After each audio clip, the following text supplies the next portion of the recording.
ಎಂಟುನೂರ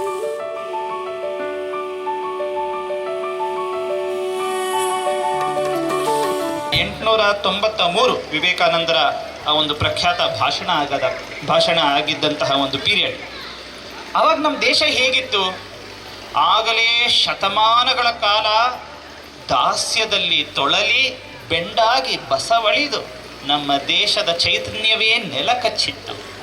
ವಿವೇಕಾನಂದರು ಮುಖ್ಯವಾಗಿ ಪಾಶ್ಚಾತ್ಯ ದೇಶಗಳಿಗೆ ಹೋಗಿದ್ದ ಕಾರಣನೇ ಭಾರತದ ದುಸ್ಥಿತಿಯನ್ನು ಹೋಗಲಾಡಿಸಕ್ಕೆ.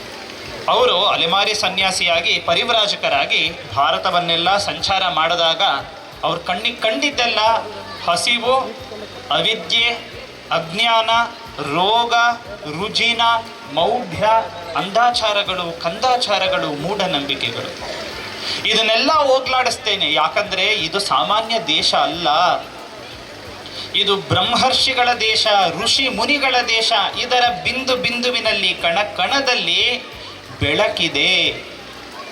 ಈ ದೇಶದ ಮುಖ್ಯ ಕರ್ತವ್ಯವೇ ತನ್ನಲ್ಲಿರುವ ಅಧ್ಯಾತ್ಮದ ಬೆಳಕನ್ನು ಜಗತ್ತಿಗೆ ಕೊಡ. ಈ ದೇಶ ಇಲ್ಲವಾದರೆ ಬೆಳಕೇ ಇಲ್ಲವಾಗತ್ತೆ. ಸೊ ಪ್ರಪಂಚಕ್ಕೆ ಏನಾದರೂ ಒಳಿತನ್ನು ಮಾಡಬೇಕಂದ್ರೆ ಭಾರತ ಚೆನ್ನಾಗಿರ್ಬೇಕು. ಭಾರತ ಚೆನ್ನಾಗಿರ್ಬೇಕಂದ್ರೆ ಈ ಸ್ಥಿತಿಯಲ್ಲಿರಬಾರ್ದು. ಭಾರತಕ್ಕೆ ಸಹಾಯ ಬೇಕು, ಸೇವೆ ಬೇಕು. ಭಾರತದ ಚೈತನ್ಯವನ್ನು ಮತ್ತೆ ಪುನರುಜ್ಜೀವನಗೊಳಿಸಬೇಕು. ಅದಕ್ಕೆ ನಾನು ಮುಡಿಪಾಗ್ತೀನಿ ಅಂತ ಸನ್ಯಾಸಿಯಾಗಿದ್ದು